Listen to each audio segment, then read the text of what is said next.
Alright, latest update ho tayo dito. Time check tayo ha. It's 5:43 ng hapon, Sabado, August 24. So, ano tayo? Latest update tayo dito sa kaganapan sa kalsada sa ating diversion road dito sa may airport, sa may barangay Comunal, Davao City. Kung saan napaka-traffic, no? Ang bagal ng takbo ng ng mga sasakyan bound for northern part of Davao. Papuntang yan, mga Panakan, Tibungco, Bunawan, Lasang, Panabo, Tagum. So lahat ng mga may plano ditong dadaan. So ito yan napaka-traffic. Pero hindi naman to ngayon, di ba? Meron ako mga napapanood ng mga nagsi-share sa Facebook Reels na itong lugar na to talaga dito ay traffic na talaga dati pa. So ngayon, napunta ko tayo dito, napadpad tayo ulit. I mean at this very moment, so masasabi ko talaga napaka-traffic dahil nga doon talaga sa at mga kapulisan na nakaantabay lagi, nakabantay sarado sa premises ng KOGC or Kingdom of Jesus Christ, dahil nga sa kailangan hot and pursuant operation sa kay Pastor Apollo Kibuloy, talagang huhulihin nila. Ganun talaga kaano ngayon ka priority ng kapulisan itong paghuli kay Pastor Apollo Kibuloy sa Davao City. So yun, bali 10 million pa naman ang patong, di ba? So ibig sabihin ganun siya ka big deal, big thing. So yun ang bali kanina sa context tininan ho natin sa sa Wikipedia, kasi nga ako nga taga Davao ay hindi ko nga masyadong maintindihan yung context talaga bakit ganoon na sila ka galit, ganoon sila ka init kaya Pastor Apollo Kibuloy. So yung ang daming mga cases pala niyang nakapinbin doon sa California Supreme Court, mga ganun, basta marami rin siya mga allegations and mga issues, controversies dito sa Pilipinas na rin. So yun nga tungkol sa yung parang brainwashing. So ngayon hanggang dyan ang dami pa rin mga kapulisan, talagang dyan na sila natutulog sa labas ng sa harap ng Kingdom of Jesus Christ or KOGC area. Plus dadagdagan pa to ng traffic dahil sa peak hour po talaga, so ibig sabihin peak hour, labasan ng mga estudyante. Although walang estudyante pala ngayon, walang pasok kasi Sabado, pero grabe na yung traffic. So what more kung ngayon weekdays. So Saturday, so alas 5 mag-alas 6 na, pero sobrang napaka heavy traffic, super congested yung daan papuntang northern part of Davao. So sa mga may balak na dadaan ho dito, parang maganda yatang magre-routing na lang ho kayo imbis na dadaan kayo dito sa may diversion road sa may airport area. Mag-sa na lang kayo kahit paano medyo mas maluwag doon.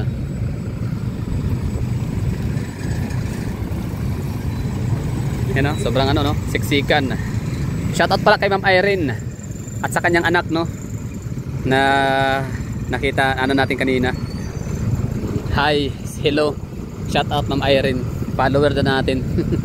Galing lang, nakakatawa kasi ako yung na-recognize despite sa estilo ng ating pagbablog, hindi tayo nagbablog nating mukha kasi nga lugar, events, places ho yung natin ating content, pero na-recognize ho ni Ma'am Irene yung natin boses. So shout out Ma'am Irene. Anyway, so yun na nga, balik tayo sa traffic. Ganyan ang sitwasyon ngayon dito. So panigurado hanggat hindi mahuhuli si Pastor Apollo Kibuloy, hanggang ganito yung So yun bali maraming thank you kahit paano talaga marami tayong mga viewer pala dito sa Davao na talagang nare-recognize ko yung natin boses. Kahit wala tayong itsura, boses lang nakikilala na ko tayo. Okay, balik ko tayo dito sa ganap nga napaka-traffic. Sa kabila naman wala masyadong traffic, hindi masyadong congested yung kabila gawa nung ito na talaga. Kasi yung parang kinompress yung tatlong lanes, parang isang lane na lang yung pagdating doon sa may ilalim ng tulay, isang lane na lang yung pwedeng daanan. Puntahan natin konti para maipakita ko sa inyo kung bakit nagkaroon ng parang nag-bottleneck ba, ganun. So from 3 lanes magiging 1 lane na lang pagdating doon sa may unahan, sa may harap ng waxis, sa ilalim ng tulay, sa ilalim ng footbridge na yan or overpass. Kaya sa mga dadaan talaga dito, walang ibang ruta, walang ibang madadaan ng route. So yan na lang baka kayo ng konti pasensya. Basta to hanggat hindi mahuhuli si Pastor Apollo Kibuloy, mananatil itong ganitong ano, traffic, ganitong sitwasyon ho dito sa lugar, sa area na to, dito sa portion. Masyadong congested ang area. Ito yung exit point ng airport.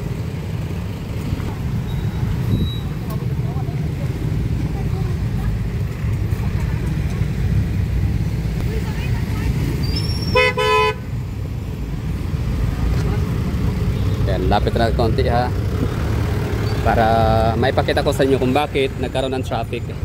Kasi nga nagkaroon ng bottleneck dito, gawa nung yung from 3 lanes ay ginawang 1 lane na lang dito, 1 lane or 2 lanes. Tingnan natin para sure.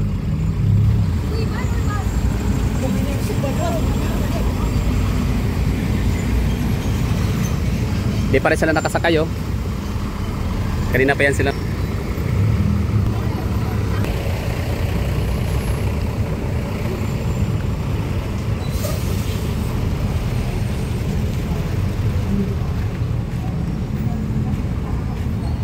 Ito na yun, yung sinasabi ko sa inyo na ano, from 3 lanes, tapos ito pa, meron pa tong pang-apat na lane na itong inaapakan ho natin.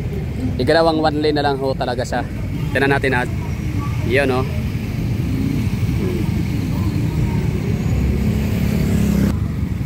Nagiging 1 lane na lang, single lane from 3 lanes. So na-compress sila dito na area, no, bottleneck.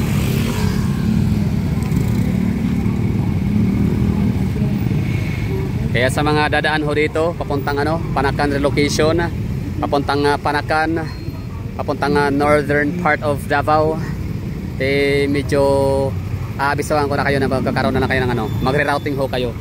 Magte-take ho kayo ng ibang ano, daan, no? Pwede kayo magdaang Maharlika Highway, GP Laurel Avenue, or maaaring sa may Arcastillo, papuntang Sa ano, kilometer.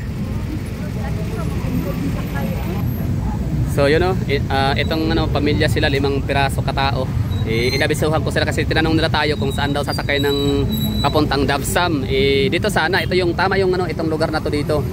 Yun nga lang ay kailangan na mag-take ng 2 rides kasi pagkababa nila dun sa may ano, crossing sa may ano, intersection sa may sa corner daang ano, sa may CP Garcia, sasakay ulit sila ng jeep papuntang Davsam. So magkano na yun, di ba? So sa 5 sila, tag 13 pesos. Magkano ba yung ano, di ba? 13 pesos times 5, that's 65 pesos. Dalawang sakay. So 130 pesos. Samantalang kung magta-taxi na lang sila, yung taxi na malaki, hindi yung sedan, so ang bayaran nila hindi aabot ng 100 pesos. Expert, ano ko na yan, no, na daanan, na try ko na yan. Mag-Davsam mula dito sa may airport. So yun lang, no. Napaka-traffic dito.